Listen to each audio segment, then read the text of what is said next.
Hello everyone, welcome back to my channel. NCERT series में आज हम डिस्कस करेंगे चैप्टर 3 ऑफ जियोग्राफी, जो कि है मोशंस ऑफ द अर्थ।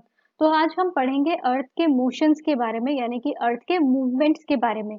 तो चलिए शुरू करते हैं। सबसे पहले आप यहाँ एक पिक्चर देख पा रहे हैं। इन पर्सन का नाम है निकोलस कॉपरनिकस।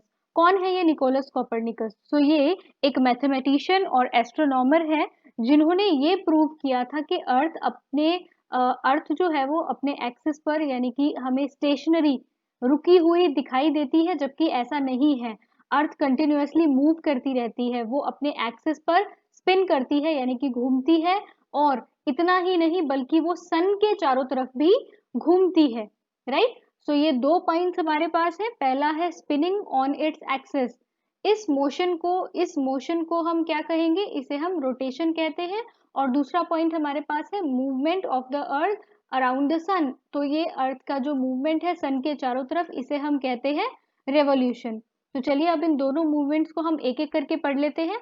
सबसे पहले रोटेशन। रोटेशन क्या है? रोटेशन मूवमेंट है अर्थ का अपने ही एक्सिस पर। जैसे कि लट्टू घूमता है ना अपनी एक सेंटर वाली नीडल पर, लट्टू को जब हम घुमाते हैं तो वो कंटिन्यूअसली एक ही डायरेक्शन में घूमता रहता है। वैसे ही अर्थ जो है वो रोटेट करती है अपने इमेजिनरी एक्सिस पर। यहाँ आप पिक्चर में देख पा रहे हैं, ये जो लाइन है this is known as axis. इसी लाइन को हम एक्सिस कहते हैं। ये इमेजिनरी लाइन है जो अर्थ के सेंटर से पास करती है। तो अर्थ अपने एक्सिस पर घूमती रहती है। इस मूवमेंट को हम कहते हैं रोटेशन। अगला पॉइंट आता है कि अर्थ को एक रोटेशन कंप्लीट करने में कितना टाइम लग जाता है। तो लगता है अर्थ को 24 आवर्स, यानी कि एक पूरा दिन अर्थ लेती है अपने एक रोटेशन को कंप्लीट करने में। और इसी रोटेशन को, इस मूवमेंट को हम डेली मोशन या फिर अर्थ डे भी कहते हैं। नेक्स्ट पॉइंट आता है कि अर्थ की स्पीड क्या होती है जब अर्थ रोटेट करती है। सो अर्थ अपने एक्सिस पर रोटेट करती है 1674 किलोमीटर पर आवर। राइट। सो इस स्पीड से अर्थ जो है वो अपने एक्सिस पर कंटिन्यूअसली मूव करती रहती है। अब अगला पॉइंट आता है कि अर्थ जो है वो अपने एक्सिस पर वर्टिकली नहीं खड़ी है, यानी कि अर्थ का जो एक्सिस है वो 23.5 डिग्रीज झुका हुआ है। इस पिक्चर में हम देखते हैं, ये है वर्टिकल लाइन। सपोज ये वर्टिकल लाइन में ले लेती हूँ। राइट। ये 90 डिग्री लाइन में इमेजिन कर लेती हूँ। अब इसके बाद हम यहाँ पर देख पा रहे हैं, ये जो 23.5 डिग्रीज का एंगल है, ये क्या है? अर्थ का एक्सिस इतना झुका हुआ है, ये है अर्थ का axis. This line is the axis of the अर्थ। ये लाइन जो है वो एक्सिस है अर्थ का, और ये 90 डिग्री एक वर्टिकल लाइन में इमेजिन कर लेती हूँ। तो इस वर्टिकल लाइन से अर्थ का एक्सिस जो है वो 23.5 डिग्रीज, ये जो एंगल बन रहा है कितना है? ये 23.5 डिग्रीज जो है अर्थ अपने एक्सिस पर झुकी हुई है, यानी कि ये सीधी नहीं खड़ी। और इस झुकाव को, अर्थ के इस टिल्ट को हम कहते हैं इंक्लिनेशन ऑफ द अर्थ। इसे हम क्या कहते हैं? इंक्लिनेशन ऑफ द अर्थ। इस इंक्लिनेशन के बारे में हम एक चीज ध्यान रख सकते हैं, वो ये है कि अर्थ का इंक्लिनेशन हमेशा ही पोल स्टार की तरफ होता है। राइट। नेक्स्ट पॉइंट इज, अर्थ अपने ऑर्बिटल प्लेन के साथ एक एंगल बनाती है 66.5 डिग्रीज का। तो ऑर्बिटल प्लेन क्या होता है? राइट। सो हमें पता है कि ये वर्टिकल लाइन है, मैंने लास्ट पिक्चर में आपको बताया ये वर्टिकल लाइन है। राइट। सपोज कीजिए कि अर्थ अपने एक्सिस में घूम रही है, तो ये जो है अर्थ की ऑर्बिट है, इलिप्टिकल ऑर्बिट। राइट। इस ऑर्बिट से अर्थ का जो एंगल बन रहा है एक्सिस का, अर्थ के एक्सिस का, this is the axis of the earth and this is the orbital plane. इसे हम क्या कहेंगे? ऑर्बिटल प्लेन कहेंगे। सो इन दोनों के बीच का जो एंगल है वो कितना है? 66.5 डिग्रीज। वर्टिकल लाइन और एक्सिस के बीच का एंगल 23.5 डिग्रीज, और ऑर्बिटल प्लेन और एक्सिस के बीच का एंगल कितना है? 66.5 डिग्रीज। राइट। इसके बाद पॉइंट आता है, what are the effects of rotation, यानी कि रोटेशन के इफेक्ट्स क्या होते हैं, क्या क्या चीजें होती हैं जो अर्थ के रोटेशन की वजह से होती हैं। सो इसमें सबसे पहला पॉइंट आता है, that is formation of day and night.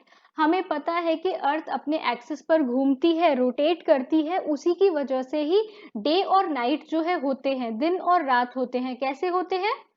सो ये देखिए, यहाँ पर अगर मान लीजिए सन यहाँ है, तो सन की रेज अर्थ के ऊपर पड़ रही है, राइट। कंटिन्यूअसली सन की जो रेज है वो अर्थ के ऊपर पड़ रही है।